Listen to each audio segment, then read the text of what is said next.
Bismillahir Rahmanir Rahim. It's your brother Omer Sultan, and inshallah ta'ala we'll start our first Arabic lesson today.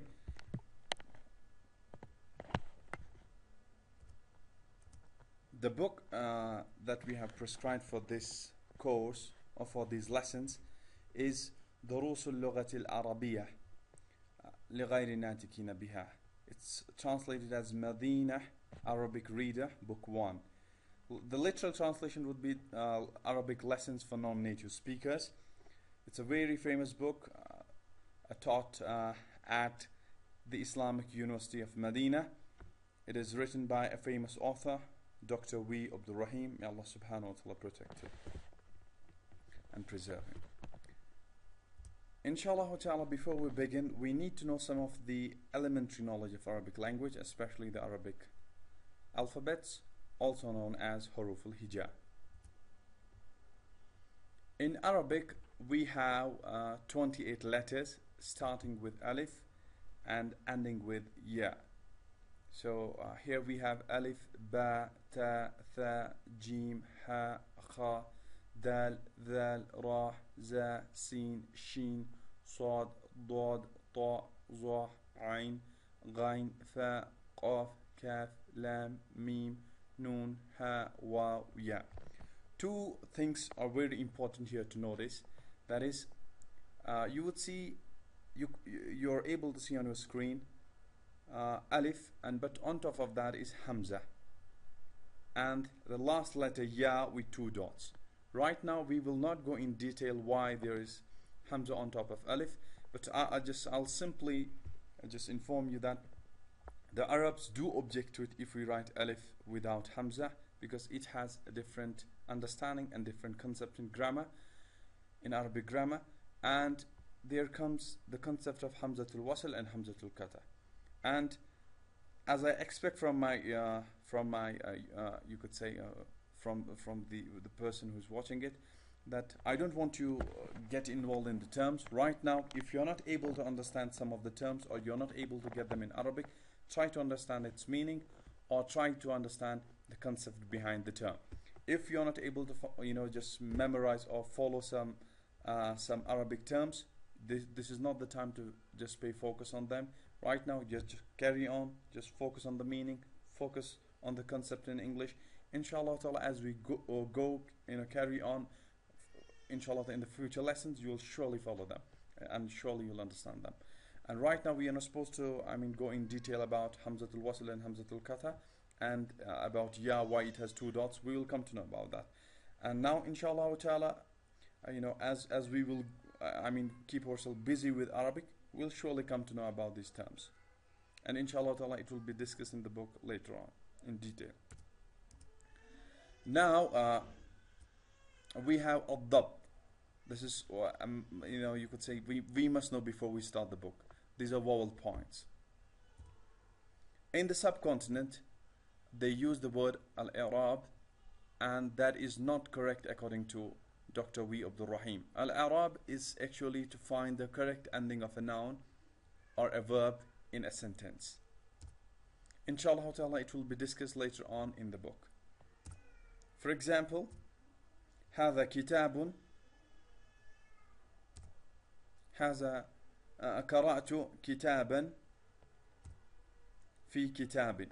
So right now I'll give only examples, and inshallah ta'ala it will be discussed. There will be detailed topics that will simply talk about the why, for example al-Arab, for example the ending of the word, a noun or a verb.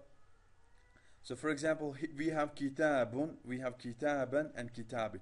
So to know the reasons why it changed, and what are the reasons, what are the grammatical points that change the ending of the noun, that is known as al-Arab. Right now we'll limit ourselves with this, that al-Arab simply means the ending of a noun on a verb.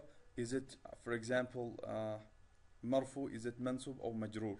As I'll repeat again, that marfu, mansub, majroor, even though you might not be able to get these terms to understand, simply try to understand the concept and the meaning. That's more than enough for time being. And now, as I use the word Fattah, you could see the Fattah is here on top of a word we have taken a letter ba, and on top of that we have shown a fatah. In India and Pakistan we call it zabar. And then we have fatah tanween, there's a two fatah. And then we have dhamma, that's the pesh in Urdu, what we call it, or in Persian language. Then we have dhamma tanween, again two pesh, we have two dhamma. And we have kasra, that comes below the letter alphabet ba. And then we have kasra tanween, that comes twice, two kasras or two zeros. And then we have sukoon. The Arabs show it in a circle, and you could see in the subcontinent it's like a C on top of it, but we will use the Arabic one that's used in the Arab world. And then we have shadda, that's the you could say double consonant. That's a word when it occurs twice. For example, if I have to write ba and ba, instead to write ba and ba shown twice, I can show the shadda. It means the word occurs twice. Now inshallah we'll start our lesson 1, ad-darsu awwalu. So for example, if you join it, for example, the word is ad-darsu, then here it's al-awwalu. But this scene will be joined with lam, and because this alif will not be pronounced, and inshallah it will be talked later. Ad-darsul awwalu. Ad-darsul awwal, how the Arabs will read it.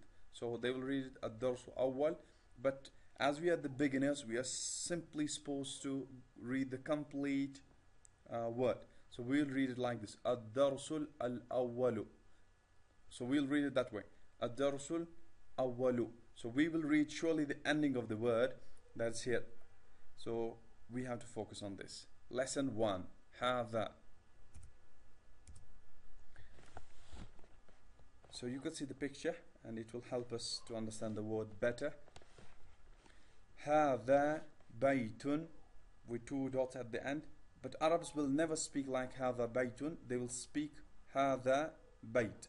But as I earlier said, that is until and unless we don't become firm, or foundation doesn't become firm in Arabic language, we have to read the complete sentence. Because at the end, what will happen later on in lesson 2 or 3 or 4, as we progress, there would be change in the ending of the noun. So in order to be good in Arabic, I must know when it is, for example, fatah, when it's dhamma, when it's kasra, or when it's fatah, tanween, kasra tanween, or dhamma tanween. So when these things will change, that's why we'll read it for time being hadha baytun, not hadha bayt, even though that's the right pronunciation. But because we have to learn, again I'll reiterate that we will read the word completely with the ending of the word also. Hadha baytun, hadha masjidun, hadha babun, hadha kitabun, hadha qalamun, hadha miftahun, hadha maktabun, hadha sarirun, hadha kursiyun. So you could see here there's a shadda. Ma hadha. So now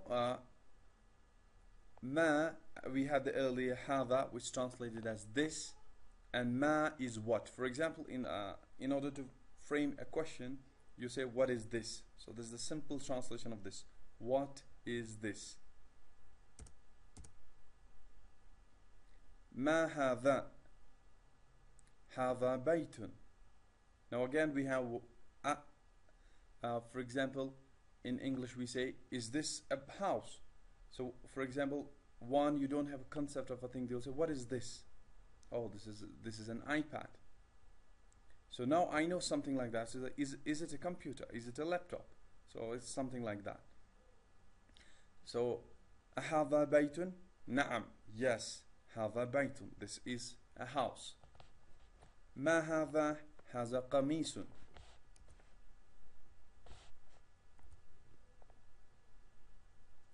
أهذا صرير؟ لا، هذا كرسي. So he's asking, أهذا صرير? Is this a bed? Said لا، هذا كرسي. أهذا مفتاح؟ لا، هذا قلم. ما هذا؟ هذا نجم. تمرين, exercise. Now we'll translate also. ما هذا, what is this? هذا مكتب. ما هذا, هذا صرير, this is a bed. ما هذا, هذا كتاب. What is this? This is a book. ما هذا, هذا باب, this is a door. ما هذا, هذا بيت, this is a house. هذا بيت, is this a house? نعم, هذا بيت, this is a house. Yes, this is a house. هذا قميص, is this a shirt? نعم, هذا قميص. Yes, this is a shirt. هذا مفتاح, is this a key? لا, هذا قلم. No, it is a pen. هذا نجم, is this a star? نعم, هذا نجم. Read and write. اقرأ واكتب. Read and write.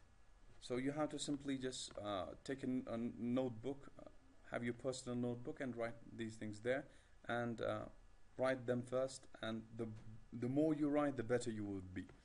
Write them and try to read them aloud, because your pronunciation will get better. هذا مكتب, هذا مسجد, هذا قلم, هذا سرير, ما هذا, هذا كرسي, أهذا بيت, لا, هذا مسجد, ما هذا, هذا مفتاح. I'll again repeat this point. Some might object that why we are reading complete sentence, for example, especially the ending of the word here, هذا مكتب. They'll say هذا مكتب, that's it. But you'll surely appreciate as we will go to the lesson 2 and 3, because the ending will change, and most of the times to the non-Arabs it troubles a lot. And I personally asked a lot of Arabs the ending of the word, and trust me, most of them, they don't know themselves. So al-Arab is very important, you know. Is it Fattah, is it Dhamma, is it Kasra, or what you call it, Zabar, Zair, Pesh, when it changes, and surely it will help you. Once you know the word, what is the ending, it will give you extra, you could say, some extra knowledge, and that will surely benefit you in constructing the sentences later on, inshallah. And now we'll talk about man. As for the non-living or غير عاقل, we doesn't think, or for them we use ma. For human beings we use man. Anything that's عاقل.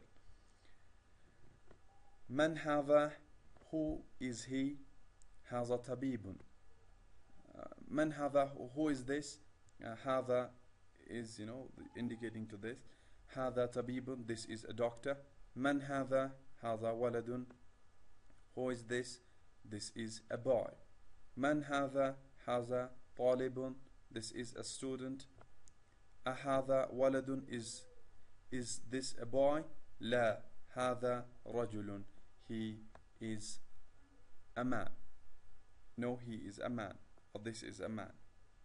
This is a man is the appropriate translation. من هذا, هذا تاجر, he is a merchant. ما هذا, هذا مسجد, this is a masjid. So to focus here, look at these two words. One is a tajir, a trader, a merchant, and here is one masjid. So for example, especially when you're talking about human being, you will talk about man, aqil, and all the objects, animals, and all of the things, they come in غير aqil as per the Arabic grammar. So here we have man هذا, who is this? So it's هذا تاجر, he is a merchant. Then for non-living object or غير عاقل, we use ما هذا. So ما for non غير عاقل, and for human beings عاقل, we use من. So من هذا, هذا تاجر. ما هذا, هذا مسجد. هذا كلب, this is a dog. هذا كلب, لا, هذا قط. Is this a dog? No. هذا قط, this is a cat. هذا حمار, this is a donkey. هذا حمار, is this a donkey? لا, هذا حصان, this is a horse. وما هذا, what is conjunction, or in Arabic known as atf. It is simply to add something, or you can sometimes in Arabic add in the beginning of this sentence. And what is this? In continuity this, for example, he's asking this question, then he's asking this one. وما هذا, and what is this? هذا جمل, this is a camel. ما هذا, what is this? هذا ديق, this is هذا ديك, this is a rooster. من هذا? هذا مدرس. Again, you could see, for even though it has life, so like in English you have living and non-living, in Arabic it's not like that. It is simply aqil and غير aqil, one who can think, they can take decisions, and as per the Arabic grammar, humans are aqil, and for example here the rooster is غير aqil, so that's why we'll use ma. So you could say with humans we use man, and with others we use ma. So ma هذا, and here will come man هذا. هذا مدرس, this is a teacher. And keep in mind that here is a shadda, مدرس. Exercise تمرين, read and write. اقرأ واكتب. You have to read it, and as well as you have to write it. So write it first, then read it aloud. ما هذا? هذا قلم. هذا كلب. من هذا؟ هذا طبيب. هذا جمل. أهذا ديك؟ نعم. أهذا كلب؟ لا، هذا قط. أهذا حصان؟ لا، هذا حمار. أهذا ولد؟ نعم. من هذا؟ هذا رجل. هذا رجل. For example, here you can have a look. أهذا ولد. So there we used to say, is he a boy? Is this a boy? So you could say, yes, he is a boy, or yes. That's it. So in Arabic here we use simply نعم, or I could say نعم هذا ولد, or simply here نعم. Points to remember. In this lesson we learn the following pattern. ما هذا, at the end the question mark. What is this? هذا كتاب, this is a book. أهذا بيت, is this a house? نعم هذا بيت, yes, this is a house. لا هذا مسجد, no, this is a mosque. من هذا, who is this? هذا is pronounced as هذا with alif, because you could say as a هذا. So if I go like this one, only this one as a هذا, but it's pronounced as هذا, but it is written without the first alif. So here you could say the alif is not written, is the, you could say, writing rule of Arabic language here, especially with هذا. Second one, Arabic has no word corresponding to English is, that is, Arabic has no copula. For example, I'll say هذا بيت. هذا means this, and bayt means house, so this house. But in English it has its own structure or syntax, its own grammar. So we say this is a house, so we have to use is and a. And here we are talking about is. We don't have any corresponding word for is in Arabic language. There is no word in Arabic corresponding to a in English as this is a book. And sound at the end. For example, kitabun is that sound. At the end of the Arabic noun, kitabun, baytun, masjidun, is the Arabic indefinite article corresponding to the English a or an. This end sound is called tanween. So at the end we talked about it, when it comes, it's known as tanween. You could say whenever the tanween comes, it's to some extent. We cannot say exactly. To some extent it's equivalent to a and an, in a sense that it is indefinite, so you can use a or an at that time. and the particle a placed at the beginning of a statement turns it into a question. For example, this is house. Hava baytun. So now I have to ask you a question. Is this a house? A hava baytun. So word a is a particle placed at the beginning of a statement turns it into a question. The example is given here. And these are the vocabulary we learned in the first lesson. ولد طالب رجل طاجر كلب قط حمار حسان جمل ديك مدرس منديل بيت مسجد باب كتاب قلم مفتاح مكتب سرير كرسي نجم قميص طبيب.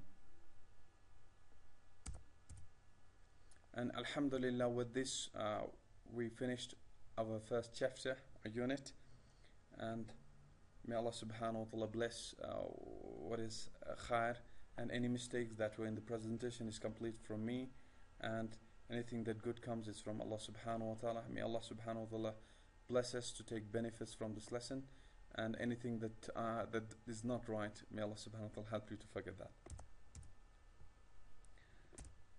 And inshallah ta'ala, don't forget me in your prayers. May Allah accept this humble effort. Ameen. Please do propagate it if you want, and you are requested to remember me and my family in your supplications and prayers by your brother Omer Sultan. So I'll leave you with this message. Assalamu alaikum wa rahmatullah.